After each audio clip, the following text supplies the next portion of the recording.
여러분 안녕하십니까? 안보실장입니다. 오늘 오후에 이재명 대통령은 에이펙 정상주간을 맞아서 국빈 방한 중인 도널드 트럼프 미국 대통령과 두 번째 한미 정상회담을 개최하였습니다.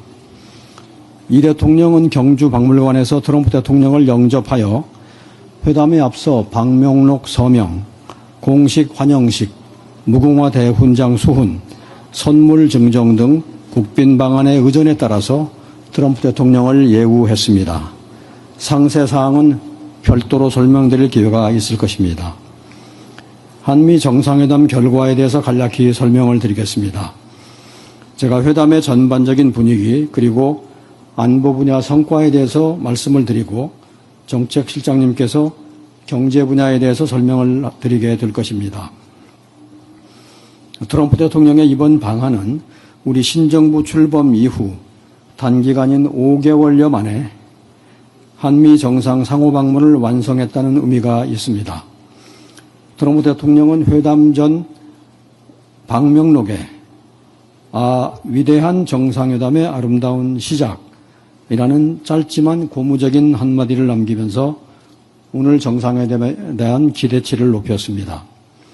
두 정상은 8월 25일 백악관 회담에 이어서 약 2달 만에 경주 회담에서 서로에 대한 변함없는 개인적 우위와 신뢰의 토대를 굳건히 했습니다. 회담이 진행되는 내내 두 정상 간의 개인적 유대가 더욱 돈독해졌음을 확인할 수 있었으며 이후 대화 과정에서 트럼프 대통령은 어려운 일이 있으면 아무 때나 연락하라고 언급할 정도로 친근함을 보여주셨습니다. 오늘 87분가량 진행된 오찬 정상회담에서 두 정상은 경제 사안은 물론이고 동맹의 현대화, 한반도 평화, 지역 정세, 한미 간의 조선 제조업 협력 등 포괄적인 의제에 대해서 논의했습니다. 우선 동맹 현대화를 위한 여러 전략적 현안에 대해서 미측의 적극적인 협조 의사를 확인한 것이 핵심 성과라고 하겠습니다. 이 대통령은 한반도와 영내 평화 안정을 위한 한미 동맹의 역할을 높이 평가하고 달냉전 시대에서 급격하게 변화하고 있는 영내 안보 환경에 대응하기 위해서 국방비 증대와 함께 핵추진 재래식 잠수함 도입 문제를 협의했습니다. 이 대통령은 우리의 자주 국방 역량 제고를 통해 미국의 부담을 덜어주겠다고 하였습니다. 트럼프 대통령은 동맹에 대한 한국의 적극적인 역할을 높이 평가하고 북한의 핵잠 건조 등 여건 변화에 따라서 한국이 핵추진 잠수함 능력을 필요로 한다는 데 공감을 표하면서 후속 협의를 해나가자고 하였습니다. 공개된 모두 발언에서 보셨듯이 한반도 문제 또한 오늘 회담의 중요한 의제였습니다. 두 정상은 8월 워싱턴에서의 페이스메이커 역할 분담을 계속해서 이어나가기로 했습니다. 이 대통령은 한반도의 긴장 완화와 중단 축소 폐기를 통한 비핵화 추진 의지를 설명하였습니다. 트럼프 대통령은 북한의 핵 개발로 한반도와 동북아의 안보 상황이 크게 위협받고 있다며 우려를 표하고 북핵 문제에 대처하기 위하여 한미 동맹이 억지력을 향상시킬 필요가 있다고 강조하셨습니다. 한편 트럼프 대통령은 자신이 북한의 김정은 위원장과 좋은 관계를 유지하고 있다면서 김 위원장이 원한다면 언제든 다시 한반도 평화 안정을 위해 적극적으로 대화할 준비가 되어 있다고. 이번 방한 계기에 북미 정상이 만날 가능성은 적은 것으로 보아야 하겠지만 이처럼 트럼프 대통령이 김 위원장과의 만남 의지를 갖고 있는 만큼 앞으로 북미 간에 계속해서 정상 간 만남의 기회를 모색해 나갈 것으로 생각합니다.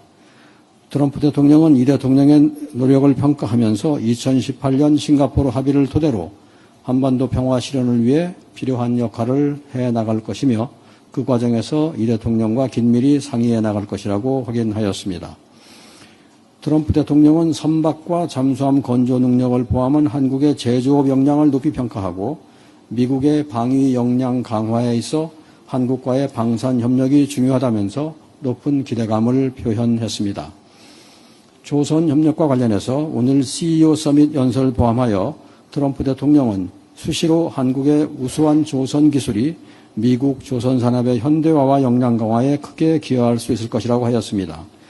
이번 회담에서도 두 정상은 가시적인 성과가 빠른 시일 내에 도출될 수 있도록 노력을 경주하자고 하였으며 양국 NSC 외교당국 간 조선협력협의체를 출범시키기로 합의하였습니다. 양 정상은 여타 제조업 협력도 논의하였습니다. 트럼프 대통령은 미국 경제 상황이 견조하며 투자 여건이 계속해서 호전되고 있다고 설명하면서 제조업 부흥을 위한 투자를 요청한다고 하였습니다.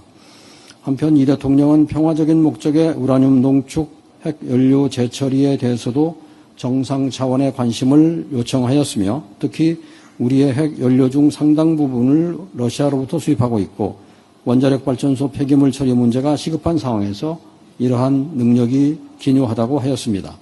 트럼프 대통령은 이에 공감하면서 한국의 진전된 역량을 토대로 원자력 등 핵심 전략 산업 분야에서 더 큰 협력의 기회들을 모색하여 나가야 된다는 데 대해서 의견을 같이 하였습니다. 오늘 정상회담은 지난 8월 이재명 대통령의 방미를 통해 구축한 트럼프 대통령과 우위와 신뢰를 토대로 더욱 관계를 굳건히 함으로써 한미동맹이 미래 세대의 삶에 실질적으로 기여할 수 있는 미래지향적 동맹으로 한층 더 격상되는 한미동맹 역사의 새 장을 열었다고 평가합니다.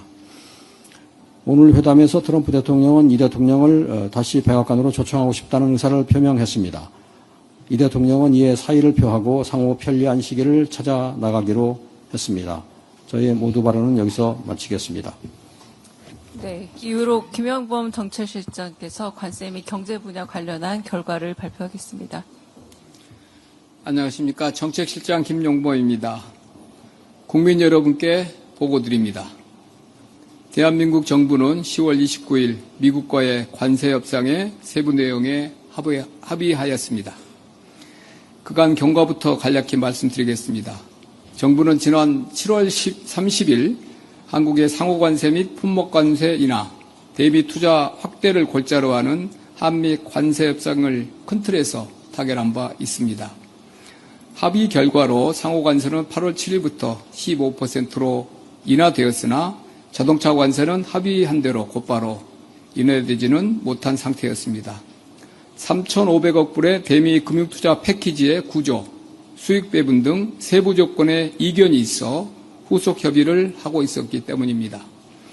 그간 정부는 산업통상부를 중심으로 미국 상무부와 23차례에 걸친 장관급 회담과 일일이 세기 어려운 실무회의를 통해 미국과 협의를 해왔습니다. 오늘 열린 한미 정상회담 중에 트럼프 대통령이 김정관 산업장관을 터프 니고시에이터라고 지칭할 정도로 그 과정은 상당히 치열했습니다. 이 외에도 기획재정부는 미국의 재무부, 통상교섭본부장은 USTR을 전담 마크하며 협상을 측면 지원하였습니다. 협상의 막판에는 정책실장인 저도 세 차례에 걸쳐 러트닉 상무장관과 직접 협상을 진행하는 등 대통령실 관계부처가 모두 총력을 기울인 결과 오늘의 합의에 이르게 되었습니다. 세부 합의 내용을 말씀드리겠습니다. 대미 금융투자 3,500억 불은 현금 투자 2,000억 불과 조선업 협력 1,500억 불로 구성됩니다. 우선 2,000억 불은 일본이 미국과 합의한 5,500억 불의 금융 패키지와 유사한 구조입니다. 다만 중요한 점은 우리는 연간 투자 상한을 200억 불로 설정하였다는 점입니다. 다시 말해 2,000억 불의 투자가 한 번에 이루어지는 것이 아니고 연간 200억 불 한도 내에서 사업 진척 정도에 따라 달러를 투자하기 때문에 우리 외환시장이 감내할 수 있는 범위 내에 있으며 외환시장에 미치는 영향을 최소화할 수 있습니다. 조선업 협력 1,500억 불 소위 마스가는 우리 기업 주도로 추진하며 우리 기업의 투자는 물론 보증도 포함하는 것으로 합의하였습니다. 특히 신규 선박의 건조 도입 시에 장기 금융을 통해 자금을 조달하는 선박금융을 포함하여 우리의 외환시장 부담을 줄이는 한편 우리 기업의 선박 수주 가능성도 높였습니다. 상호관세는 7월 30일 합의 이후 이미 적용되고 있는 대로 15%로 인하해 지속 적용하기로 하였으며 자동차 및 자동차 부품 관세도 15%로 인하됩니다. 품목 관세 중에서 의약품, 목재 제품은 최혜국 대우를 받기로 했으며 항공기, 부품, 제네릭 의약품, 미국 내에서 생산되지 않은 천연자원 등은 무관세를 적용받기로 하였습니다. 반도체의 경우에는 우리의 주된 경쟁국인 대만 대비해서 불리하지 않은 수준의 관세를 적용받기로 하였습니다. 다음은 협상 결과에 대한 평가입니다. 우선 우리의 가장 큰 우려였던 외환 시장에 대한 실질적 부담을 크게 경감하였습니다. 그간 미국과의 협상 과정에서 한국 외환시장의 특수성을 반영하고 외환시장 안정장치가 필요하다는 것을 적극 설득하였고 미국의 재무부, 상무부와 이에 대한 공감대를 형성하였습니다. 이에 따라 연 납입 한도는 최대 200억 불을 상한으로 설정하였으며 외환시장 불안이 우려되는 경우 납입 시기와 금액의 조정을 요청할 수 있는 별도의 근거도 마련하였습니다. 투자 약정은 2029년 1월까지이나 실제 조달은 장기에 걸쳐 이루어지게 되고 시장에서 매입하는 방식이 아닌 다른 방식으로 조달하기로 하였기 때문에 외환시장에 미치는 영향은 더욱 완화될 것으로 기대됩니다. 또한 조선 분야 1,500억 불은 우리 기업들의 FDI로 국내외 시중은행을 통해 대출 보증을 받게 되며 특히 선박금융까지 포함하여 외환시장에 미치는 실질적 부담은 매우 제한적일 것으로 생각됩니다. 둘째, 원금의 회수 가능성을 높이기 위한 다층적인 안전장치를 마련하였습니다. 원리금이 보장되는 상업적 합리성이 있는 프로젝트만 추진하기로 합의하고 이를 MOU 문안에 명시하기로 하였습니다. 상업적인 합리성이란 투자 금액을 충분히 환수할 수 있는 현금 흐름이 보장된다고 투자위원회가 선의, good faith에 따라 판단하는 투자를 의미합니다. 원리금 상환 전까지 한국과 미국이 각각 수익을 5대5로 배분하기로 되어 있으나 한국이 일정 기간 20년입니다. 20년 내에 원리금을 전액 상환받지 못할 것으로 보이면 수익 배분 비율도 조정 가능한 것으로 서로 양해하였습니다. 수익성이 더 높은 투자 프로젝트를 선정하면서 이자율도 충분히 높여 수익 배분 비율만으로는 보장할 수 없었던 양호한 현금 흐름을 확보할 수 있도록 하였습니다. 또한 연간 조달 한도를 설정하였으며 특정 프로젝트에서 손실이 나더라도 다른 프로젝트에서 동손실을 보존할 수 있도록 특수 목적법인의 구조를 엄브렐라 형태 SPC로 설계하여 손실 리스크를 크게 낮췄습니다. 아울러 미측이 협의위원회의 검토나 협의와 달리 일방적인 투자를 요구할 경우 추후에 미국과 협의를 할 수 있는 안전장치도 확보하였습니다. 셋째, 관세 인하와 발효의 구체화로 시장의 불확실성을 완화하였습니다. 무엇보다 우리나라 대미 최대 수출 품목인 자동차에 대해 관세를 25%에서 일본, EU와 동일한 수준으로 인하하여 불리하지 않은 경쟁 여건을 확보하였습니다. 또한 7월 30일 합의에 더하여 목재 제품, 항공기 부품, 제너릭 의약품 등에 대한 추가적인 관세 인하를 확보하였습니다. 상호관세 적용에 있어서도 MFN이 15%를 초과하는 품목이라도 한미 FTA를 충족하는 품목은 15%의 관세가 부과됨을 명확히 하여 FTA 체결국으로서의 이점을 반영하였습니다. 반도체의 경우 핵심 경쟁국인 대만 대비 불리하지 않은 대우를 보장받았습니다. 이를 통해 우리 기업의 대미 시장 진출 여건을 개선하고 특히 아직 관세 협상이 진행 중인 인도 등 여타국 대비 유리한 수출 환경을 확보하였습니다. 또한 관세 인하 대상과 시기가 구체화됨에 따라 시장의 불확실성도 상당 부분 해소될 것으로 예상합니다. 또한 우리 기업의 대미 진출에도 기여할 수 있습니다. 우리 기업들이 미국의 제조업 재건 기회를 충분히 활용할 수 있도록 대미 투자 관련 프로젝트 참여 기회를 확대하고 미국의 유무형 지원도 확보하였습니다. 미국은 투자 프로젝트 추진 과정에서 가급적 한국이 추천하는 한국 업체를 선정하고 한국인 프로젝트 매니저를 채용하기로 했습니다. 또한 미국 정부는 각 사업 추진에 필요한 연방 토지의 임대, 용수, 전력의 공급, 구매 계약 오프테이크입니다. 구매 계약 주선 및 규제 절차 신속 진행을 위해 노력하기로 했습니다. 우리 기업 수요에 기반해 직접 투자하는 FDI 규모가 확대되었고 마스가도 당초 계획대로 자유롭게 추진할 수 있는 기반을 마련하였습니다. 마지막으로 농산물 분야 추가 시장 개방은 철저히 방어하였습니다. 민감성이 높은 쌀, 쇠고기 등을 포함하여 농업 분야에서 추가 시장 개방을 철저히 방어하였고 검역 절차 등에서의 양국 간 협력 소통 강화 정도로 합의하였습니다. 향후 계획입니다. 정부는 한미 금융 패키지가 우리 산업 경쟁력을 한층 더 발전시키고 우리 기업의 미국 시장 진출 확대 기반이 되어 양국 간 산업 공급망 협력이 더욱 공고해지는 계기가 될 수 있도록 후속 절차에도 만전을 기할 계획입니다. 감사합니다. 네, 질의응답 이어가겠습니다. 손 드시면 저희가 가겠습니다. 네, 먼저 이유진 기자, 네, 소속 매체와 성함 말씀 주십시오. 네, 안녕하십니까. 저는 경향신문 이유진 기자입니다. 두 분 모두 수고 많으셨습니다. 저는 안보실장께 질문 드리고 싶은데요. 그 핵추진 잠수함 관련해서 여쭙겠습니다. 이 대통령께서 트럼프 대통령의 핵추진 잠수함 연료 공급 허용을 요청하셨잖아요. 만약 공급이 허용된다면 이를 위해서 미국과 별도 협정을 체결해야 하는지, 향후 어떤 과정을 거치게 되는지 설명 부탁드립니다. 네, 법적인 절차는 좀 검토를 해보아야만 제가 정확한 말씀을 드릴 수 있을 것 같은데 지금 기존에 가지고 있는 한미 원자력 협정도 좀 손을 봐야 할 거라고 생각합니다. 조정을 해서 가능하도록. 왜냐하면 그 핵 연료는 군사적인 목적에 쓰기 때문이고 기존의 원자력 협정은 군사적 목적에는 적용되지 않기 때문에 뭔가 조정을 해야만 절차가 완결될 거라고 생각을 합니다. 네, 옆에 이동환 기자 먼저 질문 받겠습니다. 예, 국민일보 이동환입니다. 고생 많으셨습니다. 김용범 실장님한테 질문하고 싶은데요.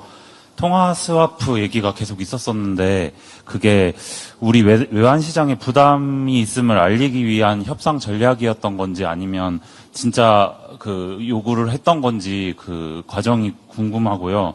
그리고 사업 리스크를 가늠하는 투자위원회를 구성하겠다고 하셨는데 그게 어떤 방식으로 멤버가 구성되는 건지도 궁금하고요.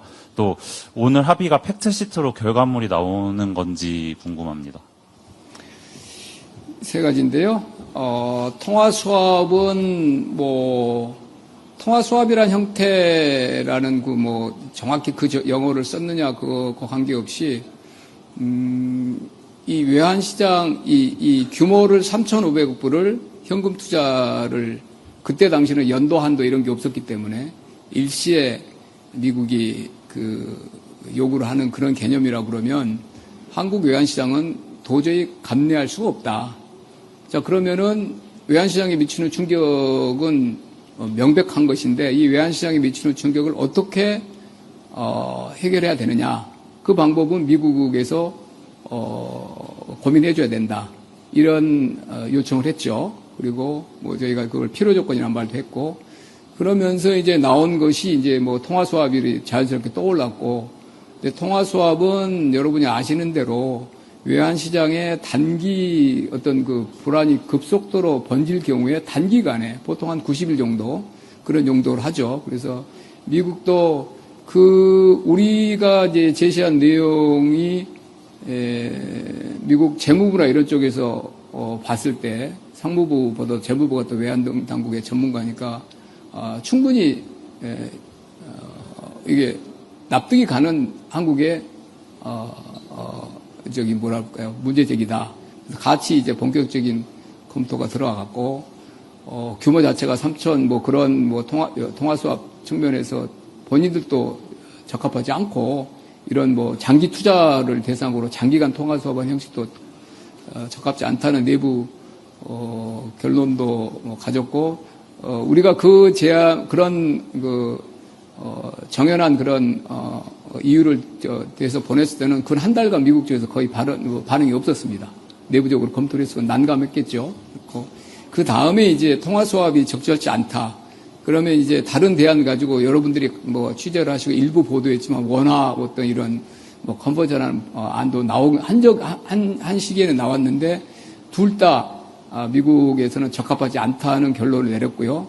그러면서 한국이 주장하는 그 외환시장의 문제에 대해서 상호 이해가 좀 이해도가 높아지면서 연도별 한도 이야기를 구체적으로 하기 시작했습니다. 두 나라가 연도별 한도를 설정해야 된다.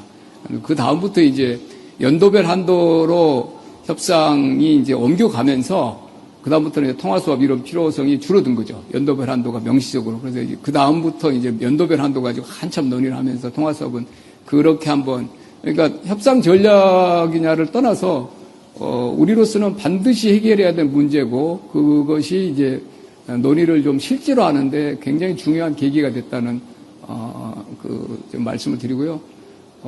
두 번째 팩트시트는 이제 전반적으로 이제 우리 안보시장님이 안보와 다 합쳐서 팩트시트를 뭐 아마 뭐 하루 이틀 2, 3일 걸릴 걸로 예상이 되고요. 우리 MOU는 이제 통상과 관련된 MOU는 거의 무난히 다 마무리되어 있습니다. 그래서 통상과 관련된 MOU는 미국 우리가 그 MOU는 그 MOU 가지고 수십 번 서로 실랑이를 벌였기 때문에 MOU에 대해서는 거의 뭐 문안이나 이런 것들이 거의 다 마무리가 돼 있는 상태인데 이게 다른 전체 이제 안보나 이런 쪽과 같이 저희가 그 팩트시트나 이런 거는 조절을 할 거고 우리 통상 분야는 사실 MOU가 뭐 훨씬 더 자세한 내용을 담고 있기 때문에 거의 다 마무리된 거고 팩트시트의 일부 또 내용들이 보완적인 내용들이 있는데요. 뭐 MOU 거의 다 뭐 양국 간의 세부 합의 내용이 거의 마무리된 상태라고 말씀드렸고요. 질문 하나가 또 뭐였죠? 까먹었네 제가. 투자위원회. 투자위원회는 미국 상무부 장관이 위원장입니다. 상무부 장관이 위원장이고 아마 상무부 장관이 미국 쪽에서 이제 위원회를 만들 것 같고 우리 쪽이 위원장인 거는 컨설테이션 커미티라고 협의위원회입니다. 협의위원회 위원장은 한국의 산업부 장관입니다. 그래서 협의위원회는 우리가 이제 하는 거고 양 위원회가 상호 협의하면서 이제 투자 프로젝트도 고르고 의견도 서로 내고 우리가 또 협의위원회가 전략적 법적 고려사항을 투자위원회에 의견을 제시하게 돼 있고 투자위원회는 협의위원회 이 프로젝트에 대한 상세한 정보를 제공하도록 되어 있고 그런 절차로 되어 있습니다. 네, 가능하면 질문 하나만 해주시면 고맙겠습니다. 여기 먼저 좀 손 드셔가지고요. 네, 여기 MBC 김재경 기자 먼저 하고 네 넘어가겠습니다. 네. 일단 다소 좀 비관적인 분위기 속에서 투자금을 이제 회수했을 때의 이익 배분 얘기도 있었잖아요. 그게 9대 1이냐 뭐 이렇게 얘기도 나왔었는데 조금 전에 말씀하셨던 부분을 보면 환수하기 전까지는 5대 5로 가는데 그 다음에 환수를 하고 나서 그 수익 배분은 어떻게 되고 또 그 이후에 수익금은 또 어떻게 투자를 해서 환수하는지 그런 방식이 좀 궁금합니다. 예, 마지막까지 양국이 이렇게 핵심 쟁점은 남아있던 부분이고 그래서 근데 여러분이 아시는 대로 일본 딜이 5대 5로 돼 있고 원리금이 회수된 이후에는 이제 이익 단계니까 9대 1로 돼 있고 그래서 우리는 이제 그 5대 5 부분에 대해서 마지막까지 굉장히 강한 문제 제기를 했고 근데 우리가 이제 그 문제 제기 과정에서 그 비율 자체를 우리가 원하는 뭐 그런 그 비율로 명시하기까지는 합의가 거기까지는 우리가 이끌어내지 못했는데 표현을 20년 이내 이게 5대 5로 한다 그러면 단순하게 보면 한 20년 하면 원금이 나오잖아요. 5 곱하기 20 하면 그러는데 캐시플로우라는 것이 매년 똑같이 나오지는 않죠. 사업을 하다 보면 어떤 거는 초기에 많이 나오고 어떤 거는 초기 3년 5년간은 별로 안 나와서 한 3년이나 5년 가서 보니까 이렇게 하다가는 이게 20년 내에 안 나올 수 있겠다라는 상황이 이제 뚜렷해지면 조정을 하기로 했습니다. 그래서 우리는 이제 그게 우리 양국 간에 여러 협의를 하면서 이제 상호 이해하면서 그 표현을 넣을 때 상호 간에 암묵적인 그런 이해가 있는데 그걸 제가 명시적으로 말씀드리기는 어렵고 우리로서는 숫자를 우리가 원래 희망했던 그 숫자를 마지막에 아주 명확하게 넣지 못한 건 약간은 아쉬운 부분이지만 그 문구를 통해서 실질적으로 우리가 기대하는 정도의 이익 배분, 우리에게 크게 불리하지 않은 이익 배분에 우리는 그 장치들을 마련했다고 생각하고요. 처음에 제일 우리가 그것도 중요하지만 제일 중요하게 생각하는 우리는 연도별 한도를 설정하는 거였어요. 연도별 한도를 명확하게 설정하는 거. 두 번째, 상업적 합리성이라는 표현을 아주 명확하게 MOU의 문구로 모호하지 않은 걸로.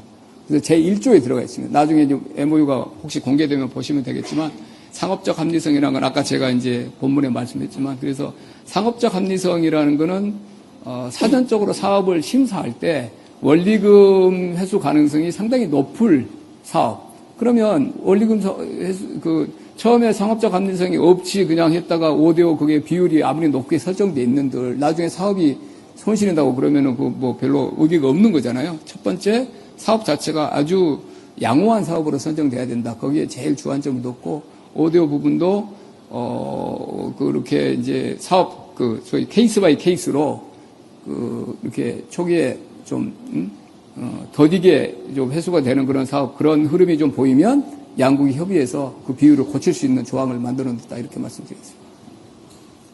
네, 점점 질문이 많아지죠. 일단 이명석 기자님 먼저 질문하시고요. 혹시 안보나 보안과 관련된 거는 카메라 끄고 빽빽으로 넘어갈 수도 있습니다. 네. 네, 오늘 협상 고생하셨습니다. 연합뉴스 이명석 기자인데요. 정책실장님하고 안보실장님한테 하나씩 여쭤보고 싶은데요.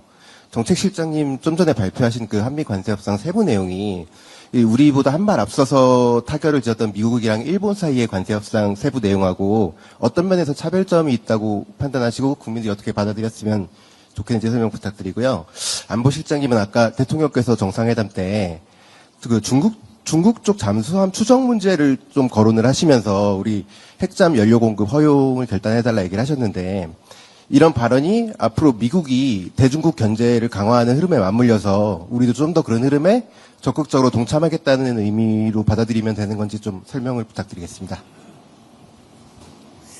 예, 일본 구조와 이제 유사한 면도 있고, 일본과 미국이 우리보다 먼저 9월 4일 날 MOU를 일본이 사인을 했죠. 그래서 그거를 우리에게 또 같은 조건으로 많이 또 이렇게, 같이 해야 된다는 그런 이야기도 많이 했고, 일본 딜이 우리에게 준거도 됐지만 어떤 면에서는 좀 우리로서는 아까 말한 5대5 같은 경우에는 우리에게 좀 야속한 면도 있었죠. 그게 그렇게 이제 5대5로 되다 보니까. 네, 기본적으로 일본 MOU에 확보돼 있는 일본도 매우 이제 당시에 치열하게 협상을 해서 안전장치를 우리보다 먼저 사인을 했기 때문에 우리보다 이제 훨씬 더 실질적인 협의를 해서 안전장치들이 많이 있습니다. 그래서 일본이 확보한 안전장치는 우리 MOU에 전부 그대로 이제 반영이 돼 있습니다. 그러니까 일본에 비해서 일본의 MOU에 있는 내용 우리한테 이제 결여되어 있는 내용은 없고요. 그래서 저희가 일본이 확보한 안전장치는 제가 반복하지는 않겠습니다. 그건 기본으로 다 돼 있다, 한국에. 근데 우리가 일본 MOU에 없는 그런 사항들을 많이 좀 새로 이렇게 협상 과정을 하면서 이제 추가를 했는데 이거는 우리가 협상 그보다 일본이라는 나라는 우리보다 훨씬 더 대외 자산이 월등히 많은 나라고 기초통화국이고 그래서 우리만큼 그런 이렇게 외환 시장에 미치는 충격이 덜해서 그런 어려움은 덜하죠. 그래서 우리가 외환 시장에 미치는 충격이나 이런 것들에 이제 누차 말씀드린 대로 그 부담을 줄이기 위해서 우리는 노력을 하다 보니까 몇 가지 일본에 없는 장치들이 이제 우리 쪽에 추가되어 있는데 첫째는 제가 말씀드렸지만 상업적 합리성이 있는 프로젝트만 선별하여 투자한다. 이 조항은 우리는 이제 명시적 우리 쪽에 이제 돼 있고 그다음에 현금 투자 규모도 일본은 그냥 5,500억 불로 돼 있죠. 근데 우리는 3,500억 불 전체 패키지 중에서 2,000억 불만 현금 투자고 그래서 이 현금 투자 대비로 하면 일본 대비 우리가 36% 수준이죠. 그리고 일본과 달리 우리는 조선 분야 투자를 명시를 했습니다. 그래서 특정 중요한 한미 간의 협력이 중요한 분야이기도 하고 그래서 우리 기업의 대미 조선업 진출 기회를 1,500억 불 특별히 이제 이건 딱 이렇게 조선업 그렇게 명시가 돼 있다는 말씀드리고 앞서 제가 몇 번 설명드린 대로 일본에 없는 연간 투자 한도 200억 불 명시적으로 딱 이하 한도가 설정돼 있고 그 다음에 또 우리가 이제 많이 또 이야기에서 아주 집념을 가지고 반영시킨 것이 투자 금액을 투자가 선정돼서 초기에 이제 소위 말해 선불 이런 식으로 한꺼번에 보내는 게 아니고 사업의 이제 기선고라고 그러죠. 사업의 진척 정도. 이렇게 기선고라는 용어를 쓰잖아요. 건설에서. 그래서 기선고 방식으로 분산 투자한다. 사업이 진행돼서 진도가 나가고 실적 투자가 그만큼 이루어진 그만큼만 돈을 그때 분납을 한다. 이런 근거를 만들어 놨고 그 다음에 프로젝트를 뭐 여러 개를 할 거 아니에요. 이제 보면 뭐 원자력 발전소도 짓고 뭐 여러 이제 인프라도 하고 여러 사업들이 조선도 하고 여러 사업체가 여러 개가 나올 텐데 프로젝트별로 SPC를 만드는 게 아니고 우리는 그거를 하나로 엄브렐라로 만듭니다. 엄브렐라 SPC로 만들어서 사업하다 보면 상업적 합리성은 많이 최선의 노력을 해도 가끔 보면 어떤 거는 뭐 예상보다 조금 더 많이 나오고 더디고 그럴 텐데 그럴 때 우리가 이쪽에서 좀 더딘 쪽에서 또 잘 나온 쪽을 이익을 이렇게 풀을 해서 회수할 수 있도록 엄브렐라 SPC 구조도 한국은 반영되어 있다. 그리고 한국인 프로젝트 매니저를 선임해야 된다. 이 조항도 한국은 있습니다. 그리고 가상금리 상한도 우리는 이제 또 뭐 국제금융이나 이 시장이 일본보다는 좀 우리가 좀 이렇게 얇기 때문에 딥하지 않죠. 그래서 기존 뭐 좀 전문적입니다만 상한을 일본 플러스 30bp로 반영했고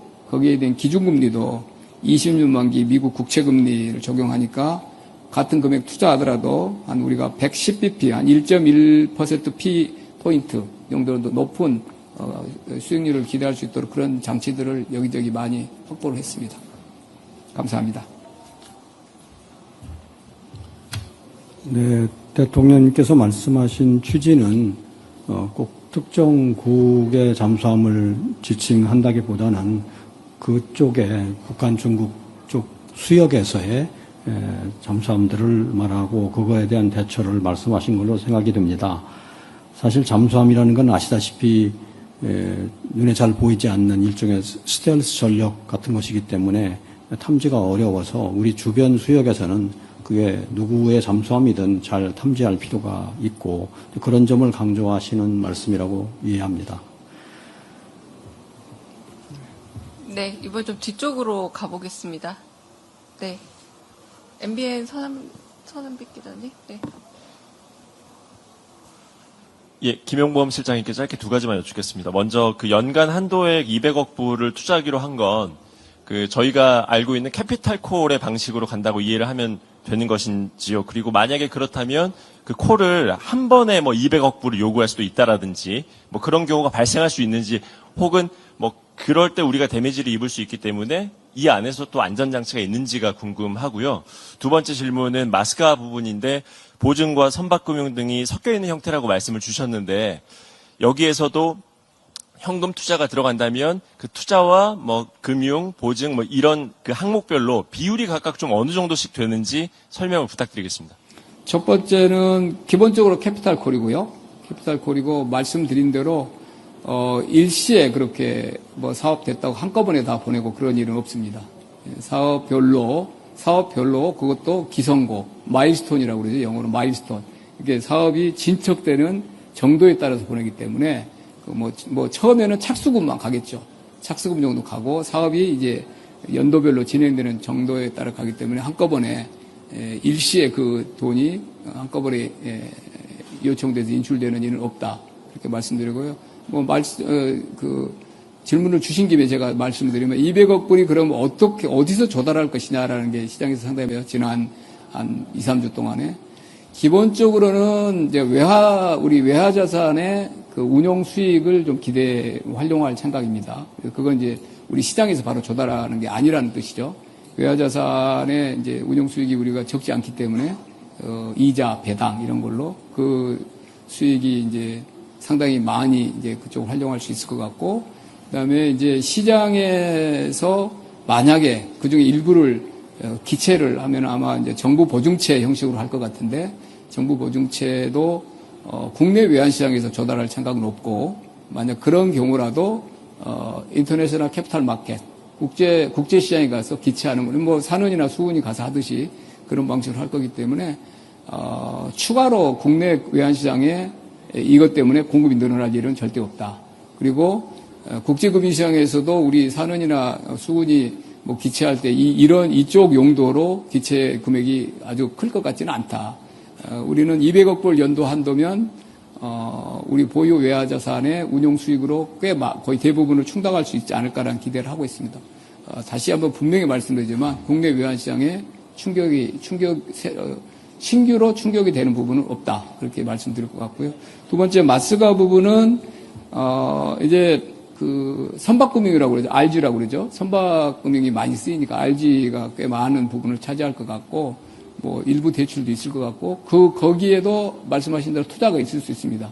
그거는 이제 사업 성격에 따라서 뭐 군용선인지 국가가 발주하는 뭐 군용선인지 상선인지 그 조건에 따라서 결정될 것 같고 우리가 자율성을 가지고 있다. 그래서 이 조선업 1,500억 불이라고 그래서 뒤에 있는 뭐 앞에 캐시 2,000억 불이 조선업에 아예 쓰이지 못하고 그런 건 아니고요. 2,000억 불 이 부분도 조선 분야로도 할 수 있습니다.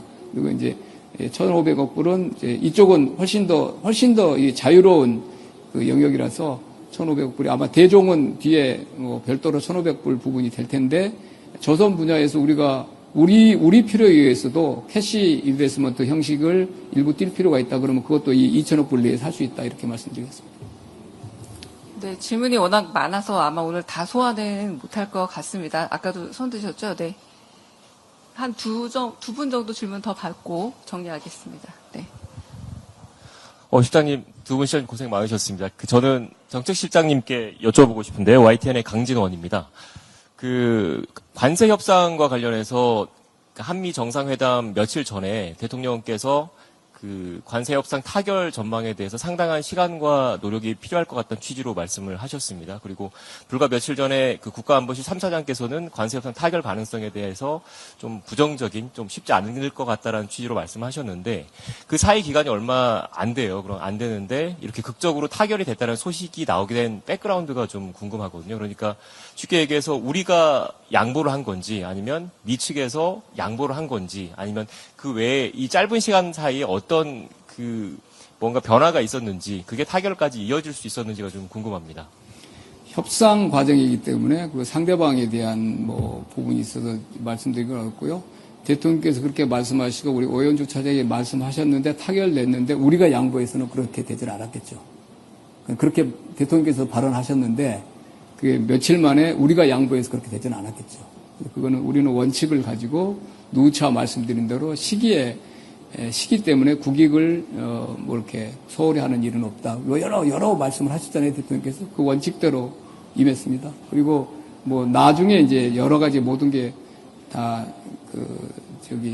조금 더 상세하게 말씀드릴 그런 백그라운드 브리핑 이런 기회가 있으면 저희가 뭐 과정을 우리 김정관 장관님이랑 같이 말씀드릴 기회가 있었는데 어제 저녁에도 이렇게 전망을 박지는 않았고 뭐 당일날 우리로서도 급진전됐다 이런 정도로 말씀드리겠습니다. 네, 마지막 질문을 좀 받겠습니다. 네, 아까부터 손 드셨는데, 네, 이성택 기자 먼저 하시고, 요 정리하고 혹시 뭐 필요하시면 질문 더 받겠습니다. 네. 예, 안녕하십니까. 저 한국일보 이성택입니다. 오늘 먼저 정책실장님께 관세 인하 시작 시점이 정확히 언제인지 그게 하나 궁금하고요. 안보실장님께는 이번에 잠수함 문제랑 별개로 기존의 안보협상 관련해서 원자력 협정 그리고 이제 국방비 증대, 미국산 무기 이런 쟁점들이 있었는데 오늘 좀 어떤 논의가 있었고 구체적인 결과가 도출된 게 있는지 이 두 가지 점이 좀 궁금합니다. 일본이 9월 4일 날 합의를 했고요. MOU 사인을 했고 9월 16일 날 관보가 이제 관세 인하 관보가 미국이 이제 게재됐으니까 한 14일인가요? 12일인가요? 예. 4일, 12일 걸렸죠.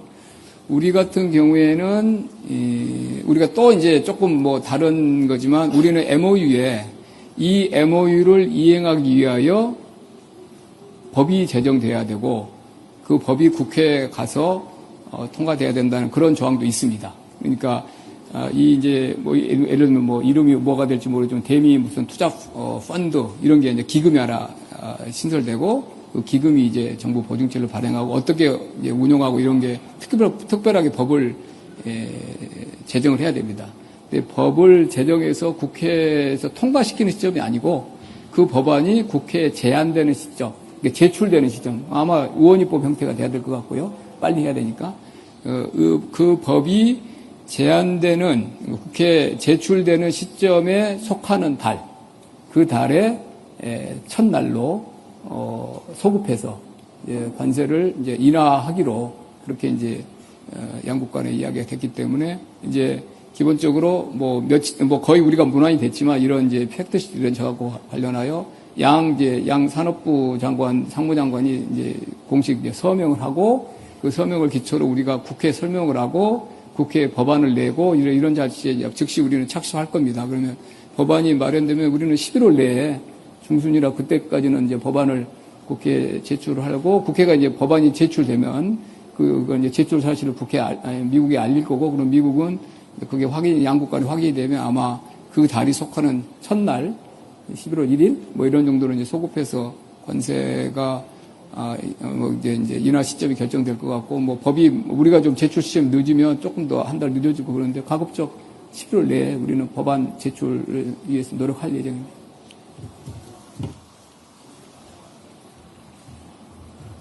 네, 원자력 협정에 대해서는 기존의 협의를 통해서 일정한 방향성에 대한 양해가 이루어져 있습니다.